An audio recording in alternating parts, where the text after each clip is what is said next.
the next thing I guess we could talk about is how the CEO of TikTok lied to Congress, basically. I mean, he just said that ByteDance wasn't owned or controlled by the Chinese Communist Party. Is that really a lie? I mean, it's not owned by the Chinese Communist Party. That reminds me, today I saw on the World Economic Forum website, I'll put it up, but like this whole little blurb about TikTok and, about the positive environment it's trying to create. Well, no connection to China. You know why that's on there, though? Because TikTok's one of their partners. How about that? TikTok is a partner of the World Economic Forum. I mean, a lot of companies are partners of the World Economic Forum. So is Facebook and, Yeah, I mean, and this ties in with what you were saying earlier, Chris, about these supranational organizations. Yeah, that have broader authority than just the government of a country. In my mind, I was like, Facebook is a supranational. I mean, it kind of is in some ways. Yeah, but World Economic Forum. Yeah, that's a great example of like one of these. What really are these things? Well, I think World Economic Forum is also weirder than the UN because countries came together and formed the UN. Yeah. The World Economic Forum is an it was founded by people who are not, leaders of countries or whatever, right? And it's the whole thing about Davos, man, and everything is that these are the kind of rich, elite, smart people that should be, really running the world. Like Bill Gates or Mark Zuckerberg or whatever, not actually elected leaders. Yeah. Yeah, but what's interesting is beholden to individual voters. Yeah. So the World Economic Forum, which hosts Davos in Switzerland every year, who attends Davos? It's actually a lot of world leaders, including the U.S. president has attended many times. And so Xi Jinping's been there. So you have leaders of the biggest countries that do go to Davos, and they use it as a way to have kind of backdoor meetings and channels, but it's kind of like a mix of that plus them meeting with business leaders. So it is still very, very political. It's just and it's run very influential by billionaires. Yeah. Yeah, well, it allows for like even leaders of countries who supposedly are beholden to voters to kind of have this weird power that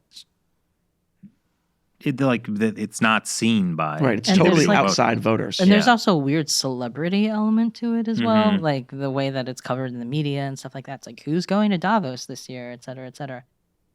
My favorite part is just how they all fly in on their private jets and they talk about the importance of battling climate change. And then also the after-hour parties with Russian prostitutes, apparently. That's right. Well, not this past meeting because the Russians weren't invited. Mm-hmm. So, I mean, where are they going to get their prostitutes from? If only there were prostitutes in other countries. So, I mean, that was what we had a story about Davos, and it talked about this Russian oligarch flying in all these Russian prostitutes for an after party, basically, right? Yeah.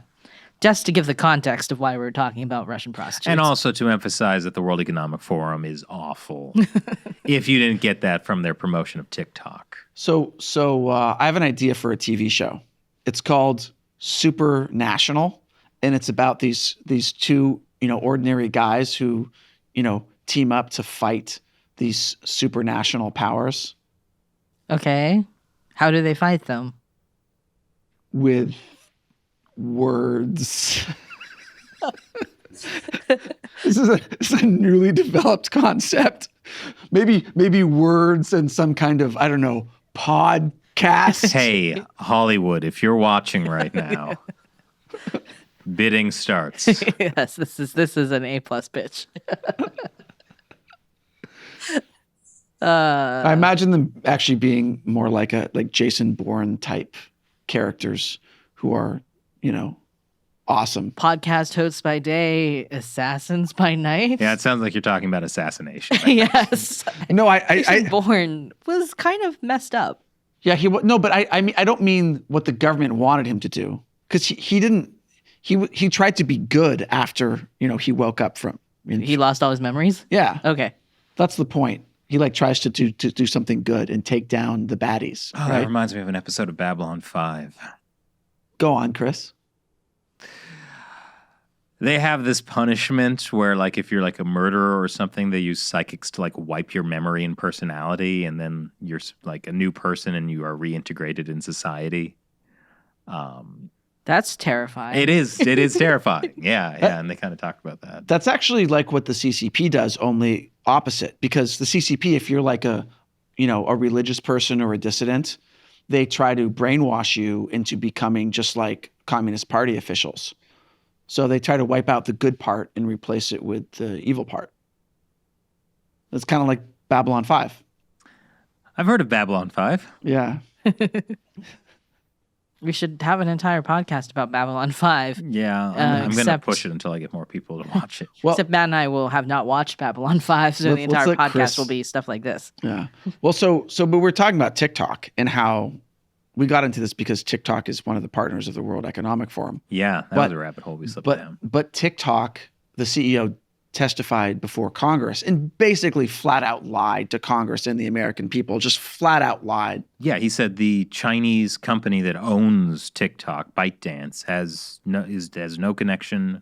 Well, no, it's not owned or controlled. Not owned or controlled. Well, it's not owned. Right. And then he started going into like 80% or 60% of TikTok is owned by, foreign investors. 20% is owned by the original Chinese investors, and then 20% are owned by employees. Right. And I think 10 years ago, Americans and even many members of Congress would have kind of accepted that explanation. But it's so clear now that because of the civil military fusion that China has, and because of the national intelligence law from 2017, the cybersecurity law in 2020. Like, it's so crystal clear that even enshrined in official Chinese law is language to the effect of the Chinese government can have, XYZ type of control of any private company or actually Chinese citizen, even if they're abroad. And so, like, now that the Chinese government has taken the step of enshrining it in their own law, there's essentially no way to say that the Chinese government doesn't have control of Chinese companies. Well, TikTok has a solution. They've got Project Texas, where they'll have a new database in Texas, and American user data will all be in Texas.